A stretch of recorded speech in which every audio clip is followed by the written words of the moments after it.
Paul Mario Day, born on April 19, 1956, was an English singer best remembered as the original lead vocalist of the iconic heavy metal band Iron Maiden.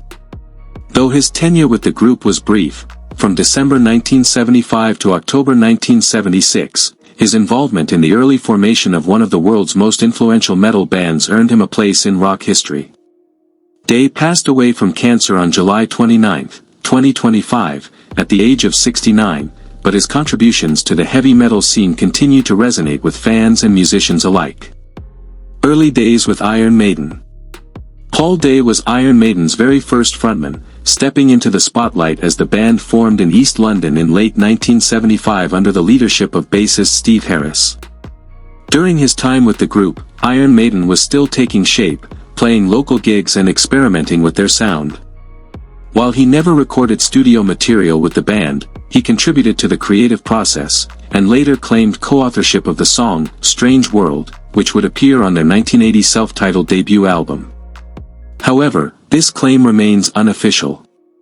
Day's stint with Iron Maiden ended less than a year later in October 1976.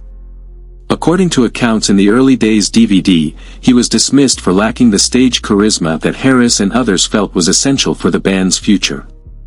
He was soon replaced by Dennis Wilcock, a more flamboyant and theatrical performer, who helped push Iron Maiden closer to their trademark stage style. Despite his early exit, Day's name is etched into the band's origin story. Building a career beyond Maiden. After leaving Iron Maiden, Paul Day continued to explore his musical ambitions. He went on to form a heavy metal band called More, which made a notable appearance at the Dunnington Monsters of Rock Festival in 1981. The band included other seasoned musicians such as Paul Todd, briefly associated with Iron Maiden for a photo shoot, and Frank Noon, who had once drummed for Def Leppard. More released a string of recordings, including the albums Warhead, 1981, and Blood and Thunder, 1982, as well as singles like Fire and Trickster. Though not achieving mainstream fame, the group earned recognition within the new wave of British heavy metal, NWBHM, movement, which also launched acts like Saxon, Diamond Head, and Def Leppard. In the early 1980s, Day continued as a lead vocalist for other projects. From 1983 to 1984, he fronted the band Wildfire, releasing albums like Brute Force and Ignorance and Summer Lightning. The band enjoyed modest success and is remembered among NWBHM enthusiasts for its raw sound and energetic performances. Wildfire's singles, Jerusalem, and Nothing Lasts Forever, reflected Day's evolving vocal style and ability to adapt to different rock genres. Singing with Sweet and moving to Australia. In 1985, the glam rock band Sweet, known for 1970s hits like Ballroom Blitz and Fox on the Run, was reformed by founding members Andy Scott and Mick Tucker. Paul Day joined them as lead singer, replacing Brian Connolly.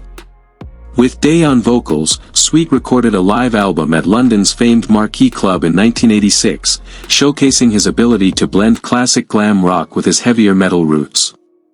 Following this chapter, Day relocated to Australia in 1986, where he made a permanent home in Newcastle, New South Wales. His musical journey didn't slow down. He performed with two local bands, Defaced, a cover group that paid tribute to classic rock staples, and Crimson Lake, a hard rock outfit in which Day sang and wrote original material. Crimson Lake released a self-titled EP in 2011, but remained unsigned and eventually disbanded. Paul Day also collaborated with the progressive metal band Buffalo Crows, contributing guest vocals to their album Bubonic Empires. Even after decades in the industry, Day's passion for heavy metal and hard rock endured. His music was still rooted in the gritty sound of the NWBHM era, even as he adapted to changing times and smaller stage performances. A voice for all occasions.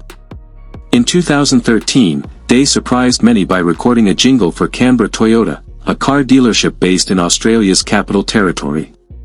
It was a far cry from his days in the UK's heavy metal scene, but it illustrated his range and willingness to try new creative ventures, even in commercial work.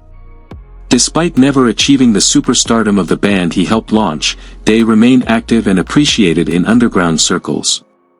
In 2017, Nearly 42 years after Iron Maiden's formation, the band's original 1975 lineup held a reunion concert in London on December 29. Though drummer Ron Matthews was unable to attend, Day took part in the event alongside early guitarists Dave Sullivan and Terry Rance.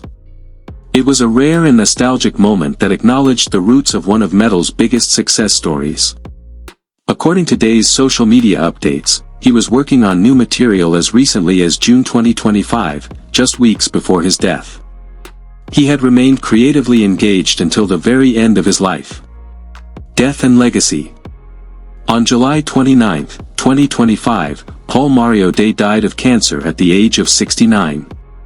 His death marked the end of a long, diverse musical journey that began in the smoky pubs of East London and extended across oceans to Australia's smaller stages. Though his contributions may have been overlooked by the mainstream, he is celebrated by die-hard fans and metal historians for being the voice that helped Iron Maiden take its very first steps. Throughout his career, Day embraced every opportunity to perform and create, whether in front of festival crowds, local bars, or recording studios. His humble post-Iron Maiden career was filled with honest musicianship, collaborative spirit, and a lifelong devotion to hard rock. Discography highlights. With More. Warhead, 1981. Blood and Thunder, 1982. Singles, Fire, Trickster, We Are the Band. With Wildfire. Brute Force and Ignorance, 1983. Summer Lightning, 1983. Singles, Jerusalem, Nothing Lasts Forever. With Sweet. Live at the Marquee Club, 1986. With Crimson Lake. Crimson Lake, EP, 2011. With Buffalo Crows. Defenders, from Bovonic Empires, guest appearance. Compilations. Brute Force and Ignorance plus Summer Lightning, 2020, Golden Core. Cart and Horses, Wasted Year, 2021. Net worth at time of death. Despite not reaching global superstardom, Paul Mario Day maintained a steady career through decades of touring, recording, and session work. At the time of his death in 2025, his estimated net worth was approximately $600,000, primarily derived from royalties, live performances, studio recordings, and licensing. Thank you for watching, like, share, and kindly subscribe for more videos like this.